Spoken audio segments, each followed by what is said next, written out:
नमस्कार साथियों, कस्तूरी देवी कॉलेज की ऑनलाइन क्लासों में आपका हार्दिक स्वागत है। पॉलिटिकल साइंस विषय में राजनीति विज्ञान में हम BA सेकेंड ईयर का सेकंड पेपर के बारे में भारतीय राजनीतिक व्यवस्था के संदर्भ में चर्चा कर रहे थे।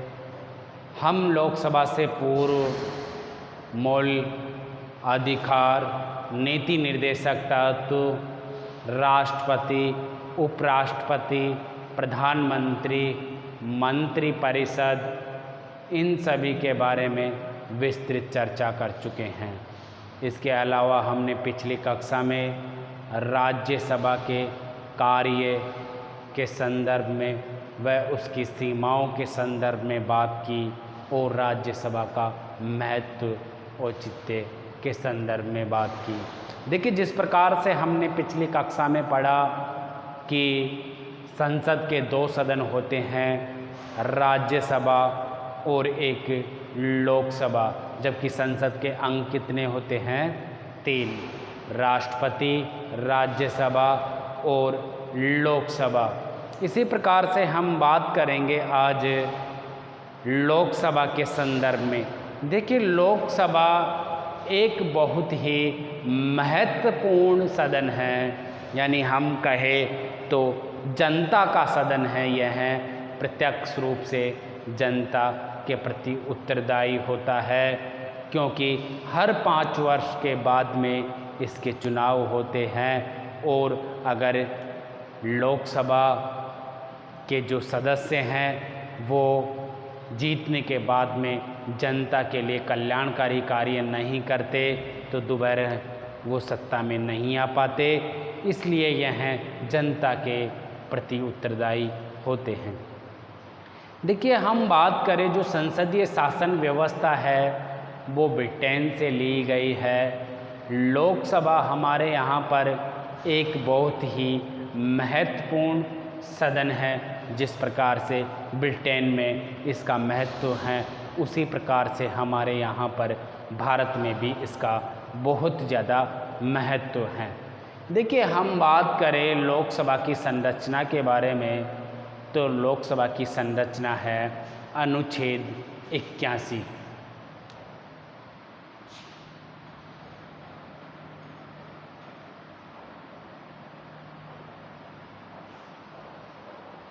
अनुच्छेद 81 में लोकसभा की संरचना के बारे में दिया गया है, जबकि इससे पूर्व 80 में हमने राज्यसभा के संदर्भ में वार्ता की थी। देखिए, हम बात करते हैं लोकसभा की संरचना के बारे में।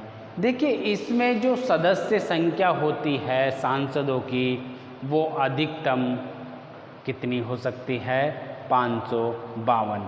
552 इसमें अधिकतम सदस्यों की संख्या हो सकती है, लेकिन वर्तमान में हम बात करें तो 545 ही हैं। देखिए, हम इसके अधिकतम सदस्य संख्याओं के बारे में बात करें लोकसभा के संदर्भ में,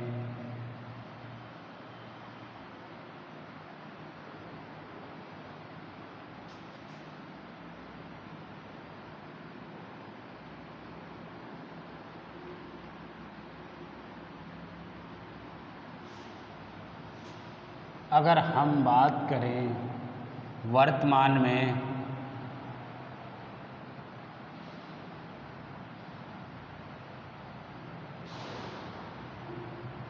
देखिए, यहाँ पर हमारे जो सदस्यों की संख्या है लोकसभा में वो वर्तमान में 545 है, जबकि हमारे अधिकतम कितने कर सकते हैं? 552। देखिए, जो ये 552 है वो 1971 की जो जनगणना है उसके आधार पर 2026 तक इनकी सदस्य संख्याओं को निर्धारित किया गया है। इसी प्रकार से हम बात करें वर्तमान के बारे में, तो वर्तमान में कितने सदस्य हैं? 545। देखिए ये 545 है, जिसमें से 543 सदस्य निर्वाचित होते हैं और 2 सदस्य क्या होते हैं? मनोनीत होते हैं।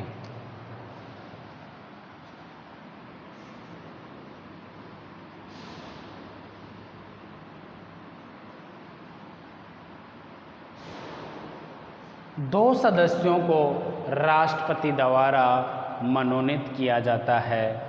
यह एंग्लो इंडियन जो सदस्य होते हैं, एंग्लो इंडियन जिनको अगर प्रतिनिधि नहीं मिलता प्रतिनिधित्व, तो उन्हें यहाँ पर क्या दिया जाता है?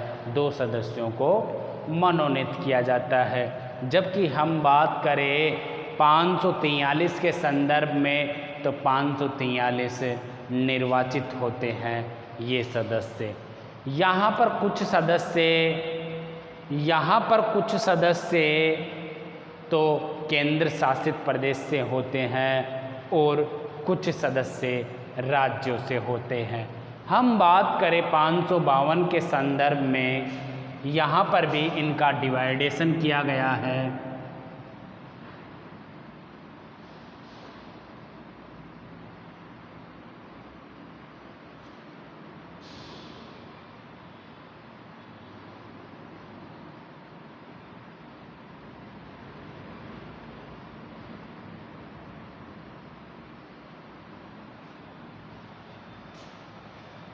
देखिए यहाँ पर भी इनका डिवाइडेशन किया गया है कि 2 सदस्य मनोनीत होते हैं और अधिकतम 20 सदस्य कहाँ से लिए जा सकते हैं? केंद्र शासित प्रदेश से। कहाँ से लिए जा सकते हैं? केंद्र शासित प्रदेश से। केंद्र शासित प्रदेश से अधिकतम कितने लिए जा सकते हैं? 20 सदस्य। क्योंकि यहाँ पर जो अधिकतम सदस्यों की संख्या है 552, उसमें अधिकतम जो हम ले सकते हैं केंद्र शासित प्रदेश के लिए, उनकी संख्या कितनी हो सकती है? 20 हो सकती है। और मनोनीत सदस्यों की संख्या राष्ट्रपति द्वारा जो एंग्लो इंडियन सदस्य मनोनीत किए जाते हैं वो कितने होते हैं? 2। बाकी के शेष सदस्य राज्यों से निर्वाचित होते हैं। कहाँ से निर्वाचित होते हैं? राज्यों से। तो कितने सदस्य बचे? 530। देखिए इस प्रकार से अधिकतम सदस्यों की संख्या का वर्गीकरण किया गया है कि 530 सदस्य राज्यों से हो सकते हैं, जबकि 20 सदस्य कहाँ से हो सकते हैं? 20 सदस्य केंद्र शासित प्रदेश से हो सकते हैं और 2 सदस्य मनोनीत हो सकते हैं।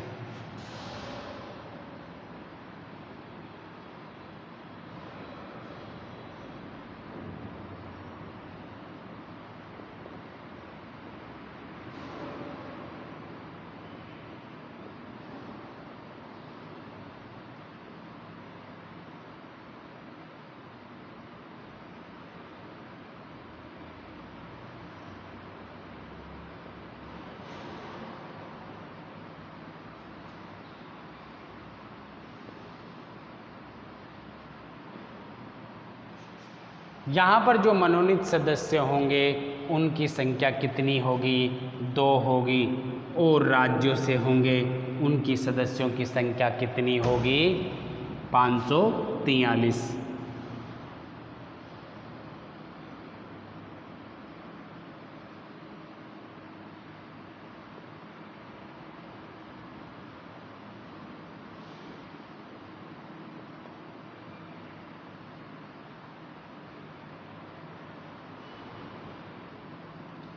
देखिए हम बात करें यहाँ पर मनोनीत सदस्य 2 होंगे अधिकतम, और यहाँ पर जो राज्यों से सदस्यों की संख्या होगी वो कितनी होगी? 543। जबकि 13 केंद्र शासित प्रदेश से लिए जा सकते हैं। इसी प्रकार से हमने यहाँ पर लोकसभा के जो सदस्य हैं उसकी संरचना के बारे में बात की, उसके अधिकतम सदस्यों संख्याओं के बारे में बात की, उसकी वर्तमान सदस्यों की संख्या के बारे में बात की। देखिए यहाँ पर जो हमारे अधिकतम लोकसभा में सदस्यों की संख्या है वो कितनी है, 552।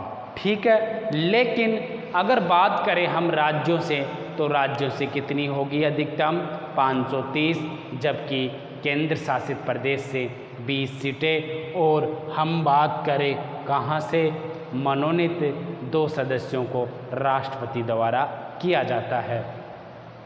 इसी संदर्भ में हम बात करते हैं थोड़ा जम्मू कश्मीर के संदर्भ में, क्योंकि जम्मू कश्मीर पहले एक राज्य था लेकिन वर्तमान में केंद्र शासित प्रदेशों में विभाजित हो गया है। वहाँ पर 2 केंद्र शासित प्रदेशों में विभाजित हो गया है, जम्मू एंड कश्मीर और एक लद्दाख। जम्मू और कश्मीर की पहले 6 सीटें थी लोकसभा की, वो सीटें वैसे के वैसे रहेगी, जबकि उन्हीं सीटों का डिवाइडेशन लद्दाख और जम्मू कश्मीर में कर दिया गया है। इसी प्रकार से हम बात करें यहाँ पर तो देखा जाए तो राज्यों से जो वर्तमान में सीटें हैं यहाँ पर 6 सीटें कम हो जाती है, क्योंकि 6 सीटें कम हो गई तो 543 से कितनी रह जाती है, 537, जबकि यहाँ पर 6 सीटें बढ़ गई, यानी कि यहाँ 19 सीटें हो गई। अगर हम वर्तमान का जो स्थिति का जायज़ा लें, जम्मू कश्मीर राज्य का केंद्र शासित प्रदेश के रूप में बनने के बाद की स्थिति के बारे में चर्चा करें तो वैसा होगा, और वैसे यह पूर्व की हमारी स्थिति है। तो इसको थोड़ा हमें ध्यान रखना है कि जम्मू कश्मीर के बाद में जो स्थिति का जो परिवर्तन हुआ है उसके बारे में भी आपको ध्यान रखना है कि वर्तमान में 28 राज्य हैं और 9 केंद्र शासित प्रदेश हैं। हम बात कर रहे थे संरचना के संदर्भ में, तो संरचना के संदर्भ में अनुच्छेद 81 में लोकसभा के बारे में बात की गई है। देखिए, निर्वाचन के संबंध में हम बात करें लोकसभा के संदर्भ में, तो लोकसभा का निर्वाचन वयस्क मताधिकार के आधार पर आम जनता के द्वारा, वयस्क नागरिकों के द्वारा चुना जाता है, जिनकी आयु 18 वर्ष से अधिक हो और मतदाता सूची में जिसका नाम होता है वह लोकसभा के सदस्यों को अपना वोट देता है और वोट देने का अधिकार रखता है।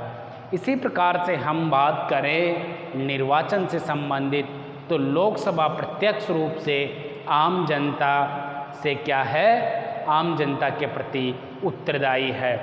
क्यों है उत्तरदायी? क्योंकि जो भी लोकसभा का सदस्य होगा वो किसके द्वारा चुना जाता है, आम जनता के द्वारा। अगर वो आम जनता के लिए कार्य नहीं करेगा तो क्या वह दोबारा सत्ता में आ पाएगा? नहीं आ सकता। क्यों नहीं आ सकता? क्योंकि फिर उसे 5 वर्ष के बाद कौन चुनती है? आम जनता। इसलिए उसकी जो प्रक्रिया होती है वह आम जनता के द्वारा चुनी जाती है। जबकि जो चुनाव का कार्य होता है वह निर्वाचन आयोग के द्वारा करवाया जाता है। निर्वाचन आयोग के द्वारा लोकसभा के चुनाव हर 5 वर्ष के बाद करवाते हैं।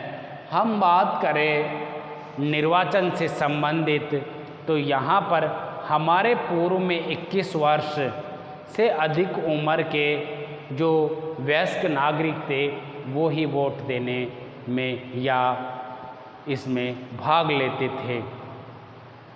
तो हम बात करें यहाँ पर 89वां जो संविधान संशोधन हुआ उसमें इसकी आयु घटा करके वयस्क मताधिकार की आयु 18 वर्ष कर दी गई। और वर्तमान में जिसकी भी 18 वर्ष आयु है वह लोकसभा के चुनाव में वोट दे सकता है। यह हमारा एक कानूनी अधिकार हो जाता है वोट देने का। तो इस प्रकार से हमने इनकी चुनाव प्रक्रिया के बारे में विस्तार से पढ़ा। इसी प्रकार से हम बात करते हैं योग्यता के संदर्भ में। किसके संदर्भ में? योग्यता के संदर्भ में। देखिए, योग्यता के बारे में हम बात करें तो लोकसभा के सदस्य क्योंकि पूरे भारत का संचालन और नेतृत्व करते हैं, इसलिए वह भारत के नागरिक होना आवश्यक है। आवश्यक रूप से भारत का नागरिक होना चाहिए। वह कोई विदेशी नागरिक नहीं होगा जो लोकसभा का चुनाव लड़ सकता है। लोकसभा चुनाव लड़ने के लिए भारत की नागरिकता बहुत ही आवश्यक है, यानी इसकी प्रथम योग्यता है। प्रथम इसकी योग्यता कौन सी है? भारत का नागरिक हो। देखिए, दूसरी हम बात करें, दूसरी योग्यता के संदर्भ में हम बात करें तो लोकसभा का चुनाव लड़ने के लिए, लोकसभा के चुनाव में भाग लेने के लिए उसकी आयु 25 वर्ष या उससे अधिक हो, यानी कि उसकी आयु 25 वर्ष से कम ना हो। 25 वर्ष से कम होने की स्थिति में 25 वर्ष से कम होने की स्थिति में उसे लोकसभा चुनाव में अयोग्य घोषित कर दिया जाएगा। इसी प्रकार से हम कह सकते हैं कि उसका भारत का नागरिक होना और 25 वर्ष से अधिक आयु होना अति आवश्यक है। हम बात करें तीसरी योग्यता या शर्त के बारे में तो यह है कि वह जो संसद द्वारा समय समय पर निर्धारित जो नियम व कानून बनाती है उसकी योग्यता रखता हो व्यक्ति। इसीलिए यह भी आवश्यक है कि जो भी योग्यता का निर्धारण करती है संसद, समय समय पर नियम व कानून बनाती है, उन सभी की वह व्यक्ति योग्यता रखता हो, तभी वो क्या लड़ सकता है? लोकसभा का चुनाव। देखिए, ये हमने सब बात की लोकसभा के चुनाव से संबंधित, उसकी योग्यता से संबंधित। हम योग्यता के बाद में आते हैं आगे कार्यकाल के संदर्भ में। हमने राज्यसभा के संदर्भ में, कार्यकाल के संदर्भ में पढ़ा कि राज्यसभा का तो कोई कार्यकाल होता ही नहीं है, क्योंकि वो तो एक क्या है? स्थायी सदन है, उसे भंग नहीं किया जा सकता। इसलिए वो क्या है? एक स्थायी सदन, उसका कार्यकाल नहीं होता। लेकिन यहाँ पर हम बात करें लोकसभा के संदर्भ में। लोकसभा, क्योंकि लोकसभा को क्या किया जा सकता है? 5 वर्ष पूर्व भी भंग किया जा सकता है। लेकिन इसका सामान्यतः जो कार्यकाल होता है वो कितने वर्ष का होता है? 5 वर्ष का होता है। देखिए, लोकसभा के चुनाव हर 5 वर्ष के बाद में नई लोकसभा का गठन किया जाता है। अगर कभी आपातकाल की स्थिति हो और चुनाव होने की स्थिति ना हो, ऐसी स्थिति में उसे 1 वर्ष के लिए आगे बढ़ाया जा सकता है। लेकिन अगर सामान्य स्थिति हो और चुनाव आयोग ये कह दे कि चुनाव हो सकते हैं, तो फिर 5 वर्ष के बाद ही क्या होंगे? चुनाव होंगे। तो इस प्रकार से हम लोकसभा के जो कार्यकाल है उसके संदर्भ में बात करें तो कितना कार्यकाल रहेगा? 5 वर्ष। कितना रहेगा? 5 वर्ष कार्यकाल। देखिए, हम बात करें इनके सदस्यों के संदर्भ में, सदस्यों का कार्यकाल।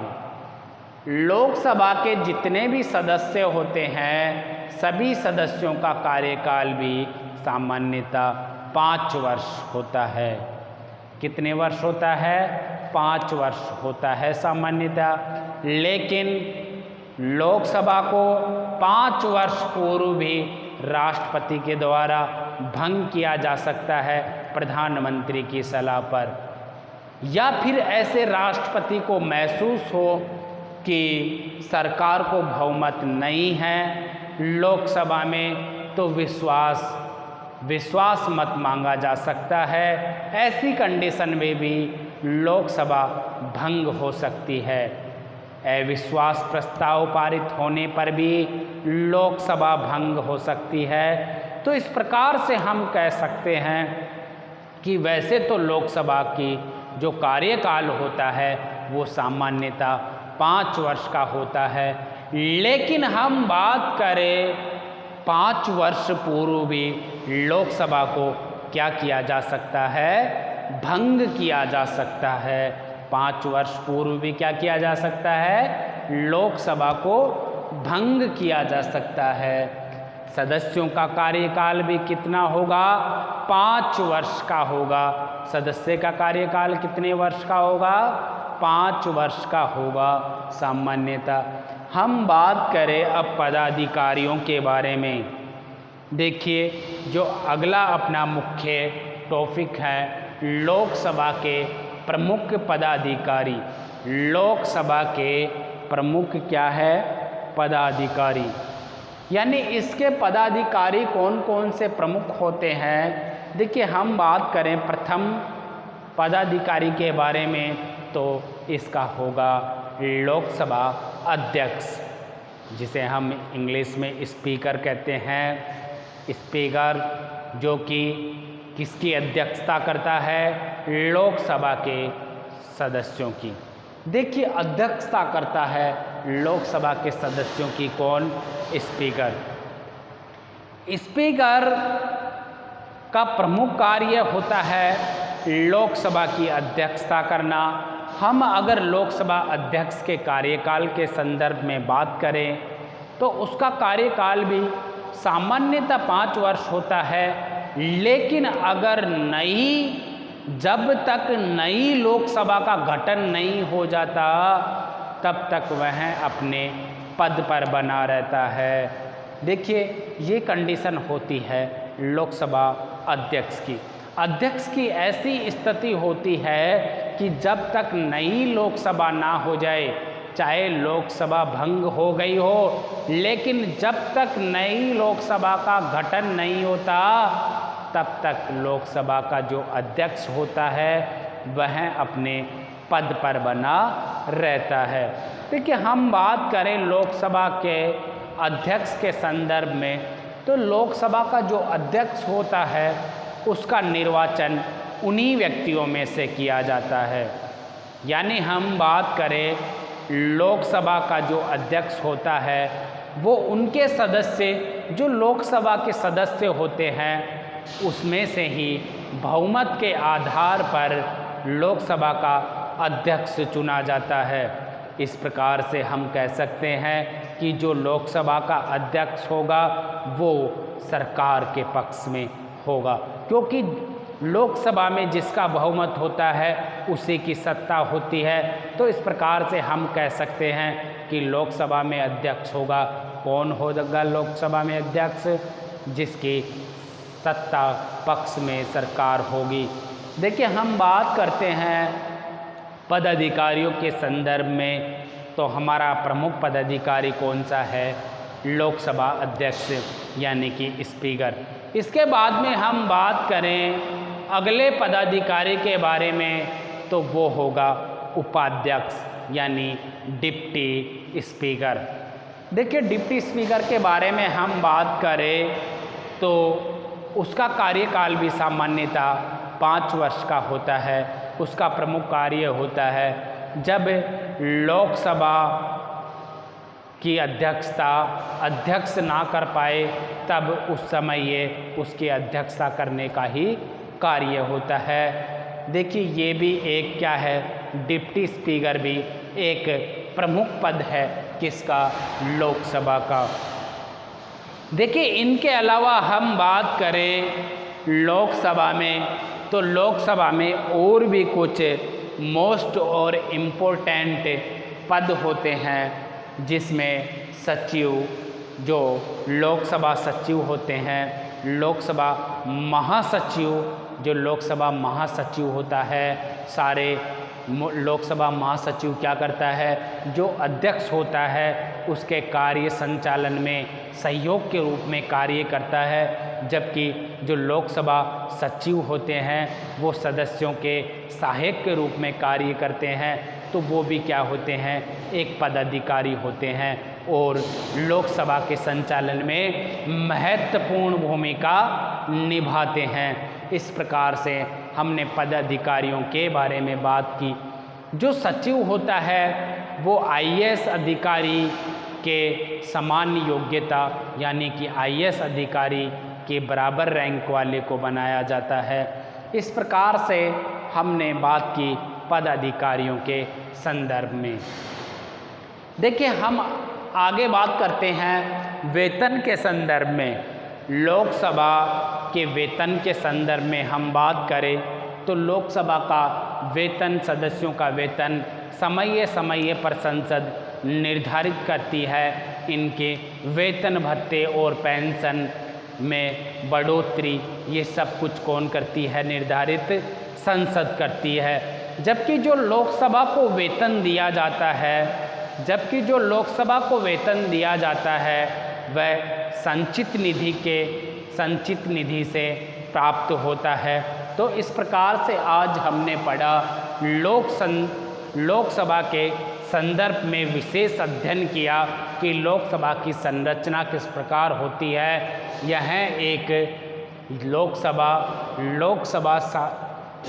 जनता के प्रति उत्तरदायी होती है।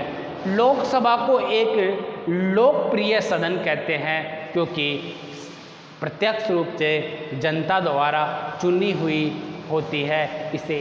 इसीलिए इसे लोकप्रिय सदन भी कहते हैं और इसे निम्न सदन भी कहते हैं। इसे निम्न सदन भी कहते हैं। लोकसभा को प्रथम सदन भी कहते हैं। लोकसभा को प्रथम सदन भी कहते हैं, निम्न सदन भी कहते हैं, लोकप्रिय सदन भी कहते हैं। यह लोकसभा का अन्य नाम है। हम ब्रिटेन के संदर्भ में बात करें तो ब्रिटेन में इसे कॉमन सभा कहते हैं, जबकि ब्रिटेन में राज्यसभा को लॉर्ड सभा कहते हैं। देखिए, हमने आज पढ़ा लोकसभा के संदर्भ में। एक बार देख लेते हैं इसे पुनः कि हमने आज क्या क्या अध्ययन किया। देखिए, अधिकतम सदस्यों की संख्या कितनी है, 552। किसकी, लोकसभा की। कितनी हो सकती है राज्यों से अधिकतम, 530।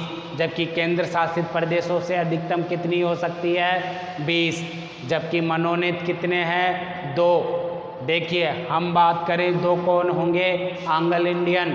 हम बात करें इधर वर्तमान की स्थिति का तो वर्तमान में 545 यानी राज्यों से 543 व 13 केंद्र शासित प्रदेश से 2 मनोनीत।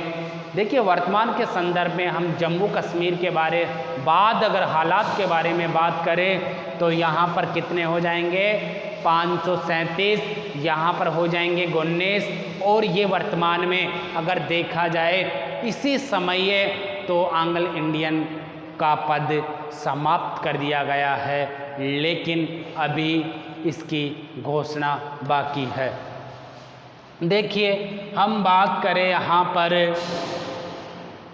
निर्वाचन के संदर्भ में तो लोकसभा के सदस्यों को प्रत्यक्ष रूप से किसके द्वारा निर्वाचित किया जाता है, आम जनता के लिए। इनका जो योग्यता होती है, प्रथम भारत का नागरिक हो, 25 वर्ष या उससे ऊपर अधिक इनकी आयु हो और जो भी कानून बनाए संसद उनका निर्धारण करती हो यानी उनका पालन करते हो।